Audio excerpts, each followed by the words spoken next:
Hello dear students, myself T M Sharma. एक बार फिर से आप सभी का स्वागत है मेरे यूट्यूब चैनल आदित्य एजुकेशन पर। I am back with the fifth video of fundamentals and terminology, the second lesson of economic subject standard 11th Gujarat board.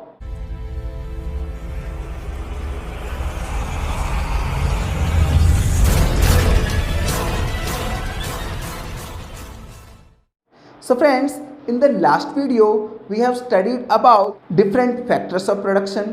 So friends, today we will study about the trade cycle and the phases of trade cycle. So without wasting time, let's start. Now friends, the last topic of this chapter is trade cycle. So what is the trade cycle? We understand economic activities go through phases of dynamic changes like a human life goes through changes. Such changes are of four types. Friends, economic gain earn करने के लिए हम जो economic activity करते हैं वो कई परिवर्तनशील बदलावों से होकर गुजरती है। जैसे कि एक ह्यूमन बीइंग की लाइफ, उसके अंदर कई चेंजेस आते हैं, कई उतार चढ़ाव आते हैं, कभी सुख आता है, कभी दुख आते हैं। ऐसे ही जो बिज़नेस की इकोनॉमिक एक्टिविटीज़ है या जो हमारा बिज़नेस है वो भी कई उतार चढ़ाव से होकर गुजरता है, उसमें कई चेंजेस आते हैं। So there are four types of changes we can see in the economic activities. Those are irregular changes, seasonal changes, long run और regular changes and cyclical changes. So friends, इनको हम वन बाय वन समझेंगे। So first, irregular changes. So these are accidental changes which occur in an economic activity. यानी ये कभी भी बताकर नहीं आते, इनका हमें कोई अंदाज़ा भी नहीं होता, ये अचानक से हो जाते हैं, इसीलिए इन्हें हम irregular changes कहते हैं। मोस्टली ये नेचुरल कैलेमिटीज़ से रिलेटेड होते हैं, जैसे कि floods, famines, storms, fire and so on. Such accidents impact an economic activity in the short run and sometimes in the long run. यानी कि ये जो बदलाव अभी हमने देखे, ये कभी कभी बहुत छोटे समय के लिए हमारे बिजनेस को असर करते हैं, कभी कभी लंबे समय के लिए हमारे बिजनेस को असर करते हैं। यानी कि कभी कभी हमारा नुकसान छोटा होता है जो शॉर्ट टर्म में रिकवर किया जा सकता है, और कभी कभी हमारा नुकसान इतना बड़ा होता है कि हमें कई साल लग जाते हैं उससे ओवरकम होने के लिए, या कई बार हमें हमारा बिजनेस यूनिट बंद भी करना पड़ता है। Second, seasonal changes. So these changes regularly occur in economic activities with changing seasons. Friends, ये हमें पता है कि सर्दी, गर्मी, बरसात, स्प्रिंग सीज़न, ऑटम सीज़न, तो ये सीजन्स वो बदलती रहती हैं। तो बदलती हुई सीज़न के साथ साथ जो बदलाव आते हैं उन्हें हम सीजनल चेंजेस कहते हैं, लेकिन इनके बारे में हमें पहले से पता होता है। किस सीज़न में किस चीज़ की डिमांड क्रिएट होने वाली है, उससे रिलेटेड हम हमारा प्रोडक्शन चालू करते हैं या हमारा प्रोडक्शन उसके अकॉर्डिंग हम रखते हैं। For instance, demand for certain goods changes by seasons and accordingly production and employment में चेंज। यानी कि जैसी सीज़न वैसा प्रोडक्शन, और उसके अकॉर्डिंग हमारी जो लेबर है या जो हमारे एम्प्लॉयमेंट है उनकी भी नौकरी के अंदर या उनकी जॉब के अंदर भी चेंजेस आते हैं। कई बार हम जो प्रोडक्ट का प्रोडक्शन करते हैं उस प्रोडक्ट का किसी पर्टिकुलर सीज़न में कोई यूज़ नहीं होता, तो उस वक्त हम प्रोडक्शन बंद भी रखते हैं, और जब हम प्रोडक्शन बंद रखते हैं तो उस वक्त हमारे जो टेम्पररीली जो हमारी लेबर है उसे हम निकाल देते हैं या उसे हम काम पर नहीं रखते, ताकि हमें उनको दी जाने वाली जो वेजेस है या उनकी जो सैलरी है उसके नुकसान से हम बच सकें, इसलिए हम किसी पर्टिकुलर सीज़न में उन्हें हटा भी देते हैं। Third one, long run regular changes. यानी कि ये एक ऐसे बदलाव हैं जो लंबे समय पर होते हैं और रेगुलरली होते हैं। So some changes occur in a given direction in the form of a trend, जिन्हें हम ट्रेंड कहते हैं फ्रेंड्स, यानी कि चलन, किसी स्पेशल पर्टिकुलर टाइप का फैशन। आप देखते होंगे फ्रेंड्स, मार्केट में नई नई फैशंस आती हैं, तो जब भी कोई नई फैशन आती है वो कुछ वर्षों तक एज इट इज़ चलती है। जो फिल्म स्टार्स पहनते हैं वैसे ही कपड़े या वैसे ही स्टाइल के कपड़े हम लोग भी पहनना पसंद करते हैं। तो ये एक ट्रेंड बन जाता है, एक चलन बन जाता है जो लंबे समय के बाद बदलता है और कोई नया चलन आता है, उसके अकॉर्डिंग फिर से हमारी फैशन या टेक्नोलॉजी चेंज हो जाती है। And the fourth point is cyclical changes. So friends, dynamic fluctuations arising in an economy over it's long run growth leading to rise, upward swing in growth of economic activities and fall या downward swing are called trade cycles. यानी friends, कई बार ऐसा होता है कि business में कई बार तेज़ी का माहौल आता है तो हमारा प्रॉफिट वो बहुत ज़्यादा इंक्रीज़ हो जाता है, और कई बार मंदी का जब माहौल आता है तब हमारा प्रॉफिट कम भी हो जाता है या कई बार हमें लॉस भी होता है। तो इस तेजी मंदी के इस चक्र को या इस बूम और रिसेशन की साइकिल को हम साइक्लिकल चेंजेस के नाम से जानते हैं। So such changes occur in economic activities and growth process of economies also goes through these changes, and the study of these dynamic changes are called trade cycles. So now friends, we will understand the definition of trade cycle. So the first define is trade cycle is an interval that embraces alternating periods of prosperity, means good time, and depression, means bad time. This definition is given by Haberler.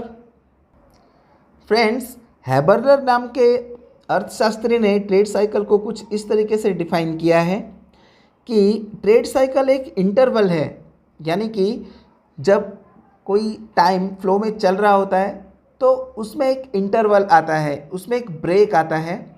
तो ये एक ऐसा interval है जो हमारी समृद्धि यानी prosperity यानी अच्छे टाइम की तरफ हमें ले जाता है, और अच्छे टाइम से हमारे ख़राब टाइम की तरफ हमें ले जाता है। तो ख़राब टाइम के बाद एक इंटरवल आता है जिसके बाद हम अच्छे टाइम की तरफ जाते हैं, और कुछ टाइम बाद अच्छे टाइम के बाद एक ऐसा इंटरवल आता है जिसके बाद हम ख़राब टाइम की तरफ मूव करते हैं। तो इस प्रॉस्पेरिटी और डिप्रेशन की साइकिल को हम ट्रेड साइकिल कहेंगे। Second define, trade cycles are continuous phases of good and bad changes occurring in economy, said by Hartree.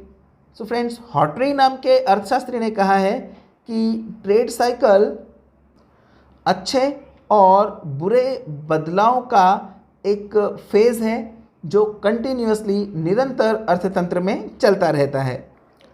Now friends, the last topic, phases of trade cycle. So friends, a trade cycle has the following 4 phases you can see on your screen: boom, recession, depression and recovery. ये 4 phases trade cycle में आते हैं। We will understand them one by one. So the very first, boom.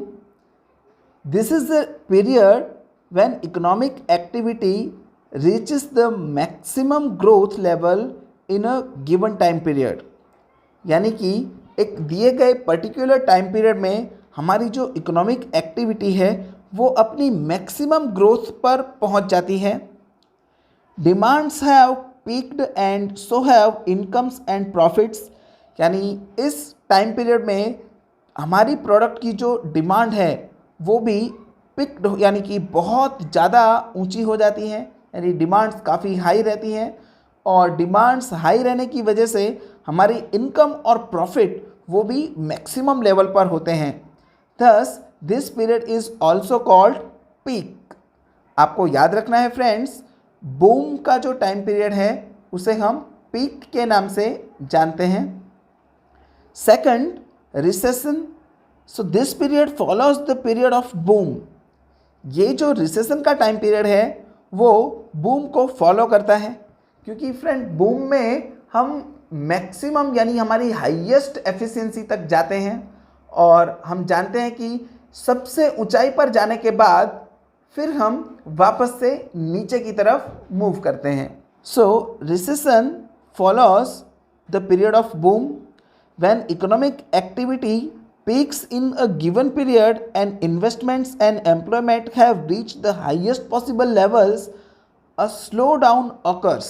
यानी कि जब आपका investment भी काफ़ी ज़्यादा हो, आपका एम्प्लॉयमेंट भी काफ़ी ज़्यादा हो, आपका प्रॉफिट हाईएस्ट हो, उसके बाद आपको नीचे आना पड़ता है.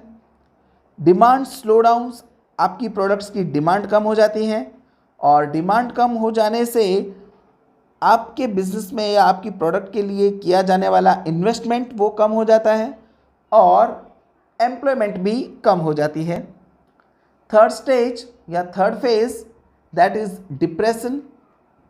So the slowdown in the recession phase continues to cause a depression when all activities reach a minimum level under those circumstances.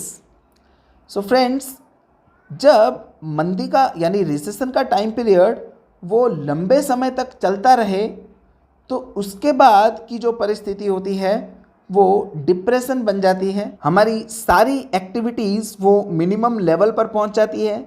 The confidence of buyers, producers and investors in the economic activity is at its lowest.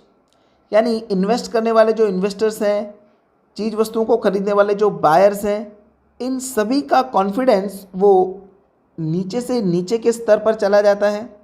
In the phase of recession, consumers start expecting further fall in price and reduce demand in expectation of further price fall. With the fall in demand, production falls and employment falls, causing further reduction in the demand, thus a depression is caused.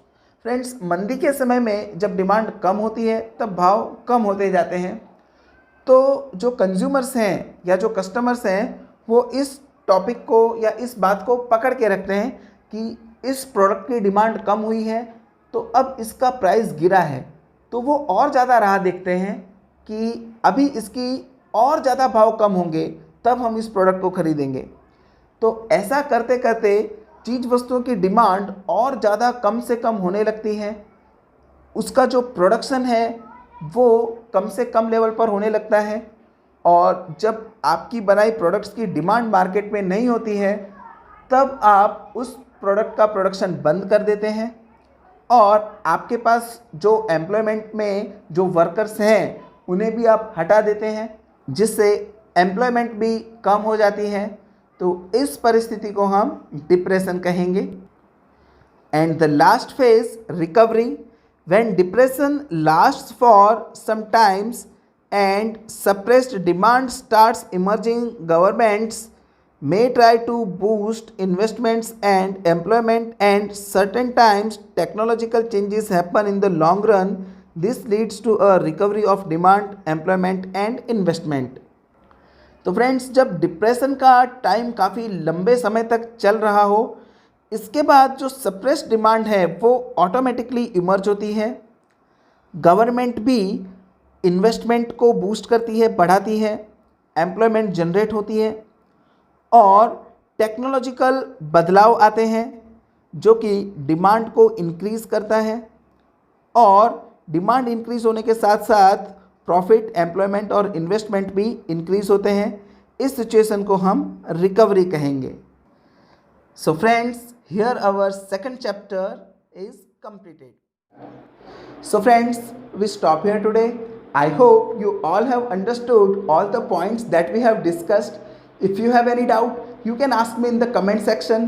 अगर आपको video पसंद आया है तो please उसे like करें, अपने friends में शेयर करें और अपना वैल्यूएबल कमेंट हमें दें ताकि हम अपने आप को और बेहतर बना सकें. If you still have not subscribed my channel, then please subscribe it and press the bell icon button so that you can get the notifications of my next videos on the very first day. So friends, बहुत जल्द मुलाकात होगी आपसे अगले video में. तब तक के लिए पढ़ाई करें, सुरक्षित रहें. Good bye.